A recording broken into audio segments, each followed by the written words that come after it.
Hello students, welcome to minute. My self Sneha Bhatt और मैं आपको बॉटनी पढ़ाने वाली हूँ अपकमिंग सेशन में।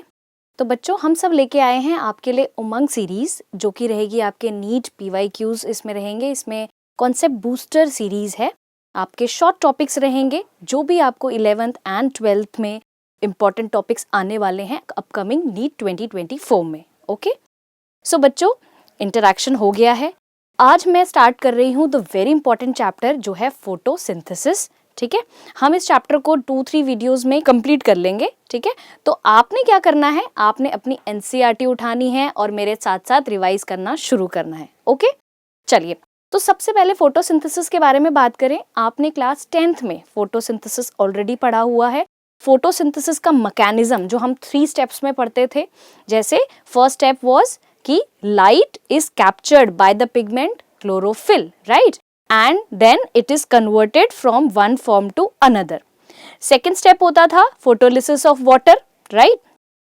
And third step होता था आपका reduction of CO2 into carbohydrate। सबको 10th का याद आ रहा होगा ना अभी?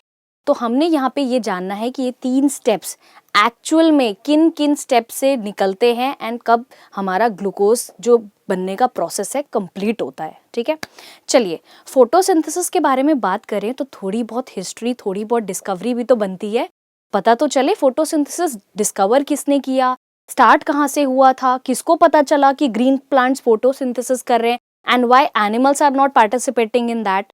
ठीक है, तो सबसे पहले अगर हम साइंटिस्ट के बारे में बात करो बच्चों, ऑन योर स्क्रीन सबसे पहले साइंटिस्ट है जोसेफ प्रिस्ले। आप प्लीज अपनी NCERT मार्क करते रहेंगे साथ साथ। ठीक है, तो सबसे पहले साइंटिस्ट है Joseph Priestley. He performed experiments using bell jar. आपकी बुक में NCERT में बेल जार, माउस और एक प्लांट रखा होगा, मिंट का प्लांट, राइट? वो वाला एक्सपेरिमेंट आप देखेंगे, एक्सपेरिमेंट पे क्वेश्चंस आते हैं।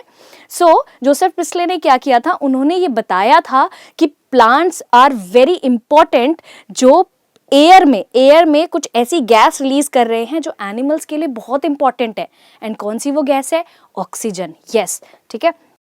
Next is Jan Ingenhousz. इन्होंने बोला था कि जो फोटोसिंथेसिस है वो ऑक्सीजन रिलीज करती है, लेकिन उसके लिए sunlight is very very very important. Okay, लेकिन इन्होंने ये एक्सपेरिमेंट एक्वाटिक प्लांट्स में किया था। लेटर ऑन ये सारे प्लांट्स में भी ट्राई किया गया। फिर जूलियस वॉन सैक आए। इन्होंने बताया दैट जो भी फोटोसिंथेसिस का प्रोडक्ट होता है that is glucose. Glucose plants बनाते हैं एंड देन उसको स्टोर करते हैं in the form of everybody knows starch. Yes, ठीक है। चलिए, नेक्स्ट इज T.W. एंगलमैन। इन्होंने बताया दैट जो फोटोसिंथेसिस के टाइम पे जब सनलाइट पड़ती है, यू ऑल नो, ठीक है, स्पेक्ट्रम होता है, लाइट, व्हाइट लाइट डिस्पर्स होती है into many colours, into the 7 colours. 10th class में आपने प्रिज्म में पढ़ा होगा, राइट? अगर हम सारे कलर्स के बारे में बात करें तो जो फोटोसिंथेटिक एक्टिविटी होती है that is maximum in the blue and red region, right? in those spectrum, in those wavelength of light pigments, light. Then T.W. Engelmann ने हमें ये बताया, किस पे करके दिखाया था? क्लैडोफोरा पे करके बताया था। Okay, next was Van Niel. Van Niel, इन्होंने ये बताया that photosynthesis completely light dependent reaction है, जिसमें जो वाटर होता है जो वाटर का ब्रेकडाउन होता है, बेसिकली लिखा हुआ है ना, reaction in hydrogen from a suitable oxidised compound reduces CO2 to carbohydrates. एक तो वाटर बहुत एसेंशियल है, दूसरा जो CO2 होती है वो रिड्यूस होती है एंड तब जाके आपका क्या बनता है? कार्बोहाइड्रेट्स। ओके, CO2 तो बच्चे आ रही है ना, उसमें हाइड्रोजन का सोर्स भी तो डालेंगे तभी तो आपका ग्लूकोज बनेगा, राइट? ठीक है, तो CO2 रिड्यूस होके क्या बनेगी? आपकी कार्बोहाइड्रेट्स। चलिए, आपके कुछ इंपॉर्टेंट पिगमेंट्स हैं NCERT में जो बताते हैं कि लाइट रिएक्शन में कौन कौन से पिगमेंट्स। क्लोरोफिल तो बच्चों सबको पता है, लेकिन क्लोरोफिल सिर्फ एक कैटेगरी नहीं है। अगर मैं क्लोरोफिल के बारे में बात करूं तो क्लोरोफिल इज द सेंटर, वो किंग है, ठीक है, पिगमेंट्स का। एंड उसके आसपास there are other pigments also, जैसे we have flavonoids, we have carotenoids, we have phycobilins. तो ये सारे पिगमेंट्स को आप एसेसरी पिगमेंट्स कहते हो, या आपके NCERT में लिखा हुआ है एंटेने मॉलिक्यूल्स कहते हो। ये क्या करते हैं? क्लोरोफिल ए को बचा के रखते हैं, अगर बहुत तेज सनलाइट पड़ रही है, ऑक्सीडेशन से बचा के रखते हैं, राइट? और जो आपका क्लोरोफिल है वो तो काम करेगा ही। जैसे ही क्लोरोफिल पे लाइट पड़ेगी ये अपना काम स्टार्ट करेगा। क्या काम करेगा? वही हम आगे लाइट रिएक्शन में पढ़ने वाले हैं, ठीक है।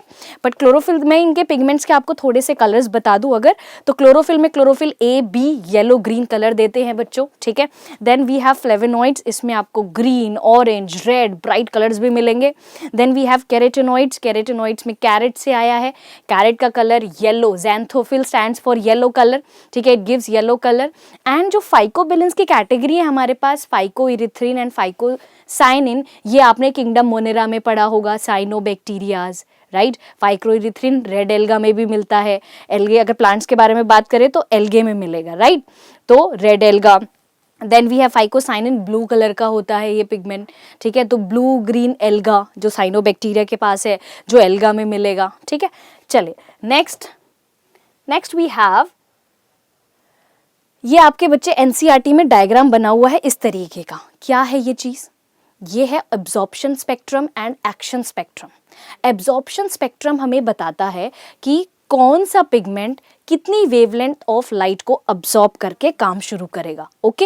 एंड एक्शन स्पेक्ट्रम क्या बताता है कि किस पिगमेंट पे, किस वेवलेंथ पे कौन सा पिगमेंट कितना रेट ऑफ फोटोसिंथेसिस कर रहा है।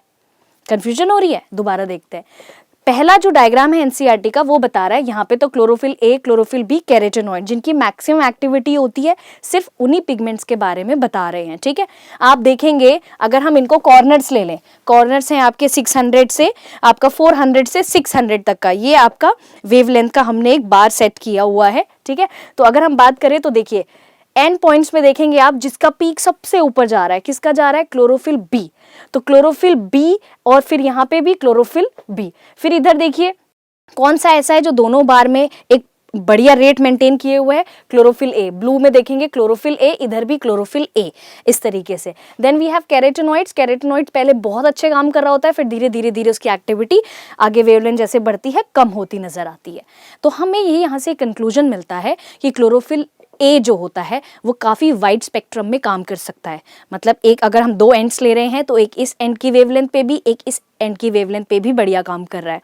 Same goes for chlorophyll B also, थोड़ा बहुत फर्क है। एंड देन कैरोटीनॉइड्स भी ऐसे ही कर रहा है, राइट। लेकिन हमें पता है हमारा मेजर पिगमेंट कौन रहने वाला है? क्लोरोफिल भाई साहब रहने वाले। देन ये देखिए, ये बता रहा है कि इससे फोटोसिंथेसिस पे क्या फर्क पड़ा कि हमारे दो पीक ऐसे थे जिसमें फोटोसिंथेसिस का रेट सबसे ज्यादा था। आप कैसे पता लगाएंगे फोटोसिंथेसिस का रेट? ऑक्सीजन इवोल्यूशन से। ऑक्सीजन जितनी निकली है वही फोटोसिंथेसिस रेट बताता है, ठीक है। उतनी ही क्वांटिटी में फोटोसिंथेसिस, जितनी क्वांटिटी में O2 निकला है उतनी ही अमाउंट ऑफ फोटोसिंथेटिक प्रोडक्ट बन रहा है, ओके। तो आपका ये जो दो पीक्स हैं, दो पीक्स किस पे डिपेंडेंट कर रही हैं बताइए जरा, इनसे रिलेट करिए। क्लोरोफिल मॉलिक्यूल पे। अगर मैं इन दोनों को मिक्स करूं तो देखो एक और ग्राफ आगे आपका 400 से 700 नैनोमीटर का बैंड ले लिया है, ठीक है, इतनी वेवलेंथ पे ये रहे आपके पिगमेंट, और ये अब्जॉर्प्शन बता रहा है पिगमेंट ने कितना अब्जॉर्ब कर लिया, एंड ये क्या बता रहा है? Rate of photosynthesis. I hope absorption spectrum and action spectrum clear है सबको। चलिए next we have colourful diagram से भी बताया हुआ है आपका absorption spectrum and action spectrum. Next we have, देखिए ये दोनों डायग्राम आपकी बुक में है। मैं फोटो सिस्टम बताना चाहती हूँ बच्चों आपको। आप लोगों ने बुक में पढ़ा है photo system word and light harvesting complex. Photo system क्या है?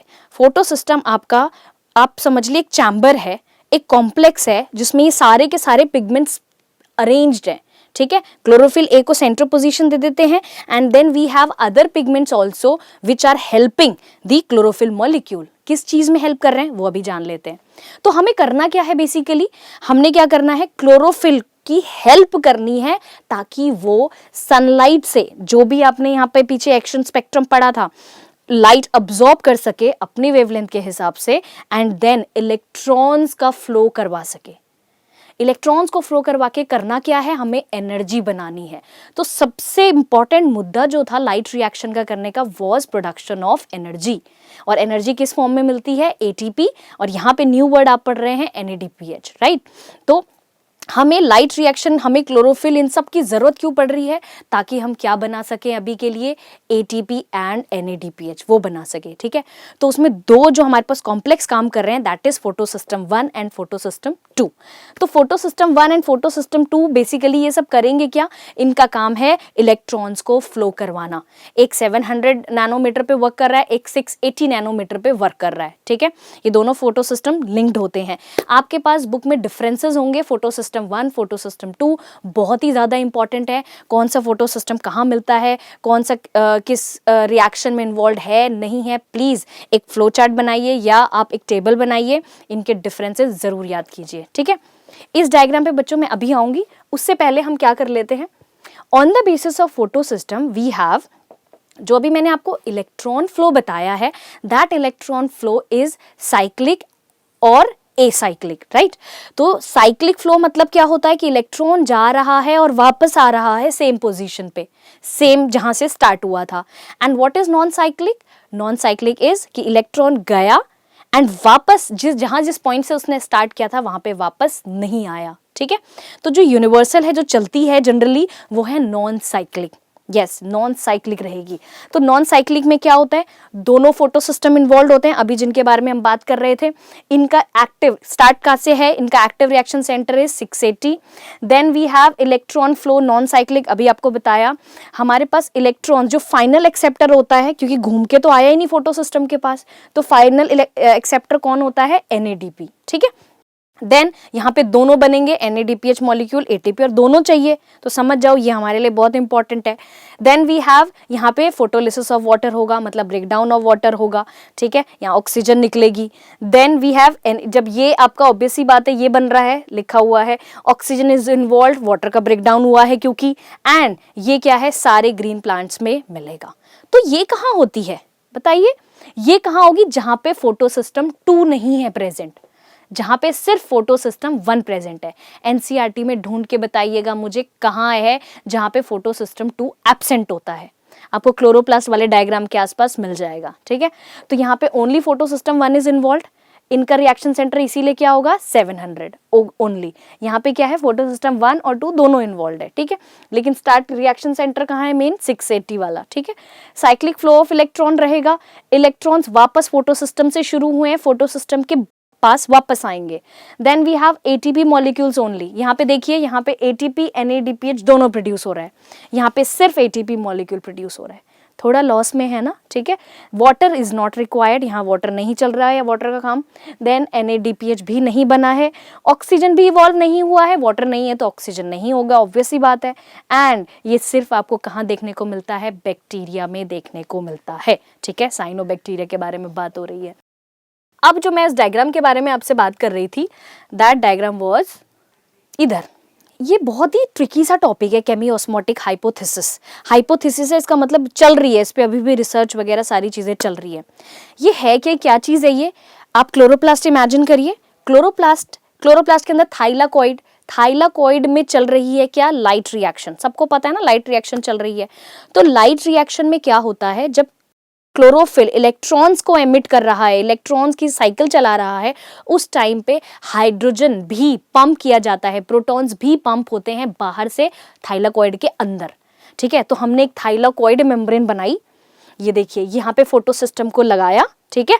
अब क्या है? यहाँ इलेक्ट्रॉन ट्रांसपोर्ट चल रहा है। इमेजिन करो यहाँ पे, क्योंकि यही तो पिगमेंट्स है, क्लोरोफिल यही तो होता है, थाइलाकोइड में तो होता है क्लोरोफिल। तो वो क्या कर रहे हैं? वो इलेक्ट्रॉन ट्रांसपोर्ट चेन चला रहे हैं, इलेक्ट्रॉन फ्लो चल रहा है, और उसी फ्लो के दौरान क्या होगा? प्रोटॉन्स को पंप किया जाएगा बाहर वाले रीजन। थाइलाकोइड के बाहर कौन सा रीजन है? Stroma, yes. तो from the stroma protons are pumped into the this part is called lumen of thylakoid।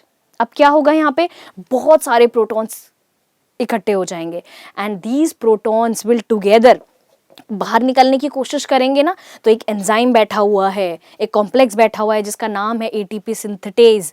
इसको हम दोबारा पढ़ेंगे माइटोकॉन्ड्रिया के टाइम पे, रेस्पिरेशन चैप्टर में भी, ठीक है। तो ये क्या करेगा? सारे प्रोटॉन्स को कलेक्ट करके ATP बनाएगा।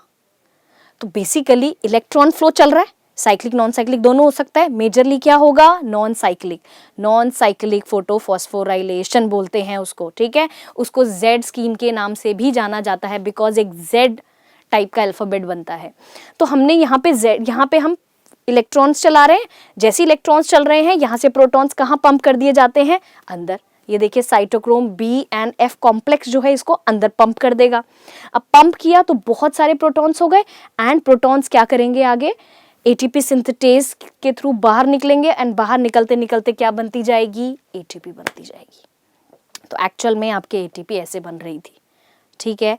तो हमने क्या किया, लाइट रिएक्शन में हमने एटीपी बनाई, हमने NADPH बनाया, फिर उसके बाद हमने इन सारी एनर्जी एटीपी NADPH को क्या करना है, स्ट्रोमा में भेज देना है।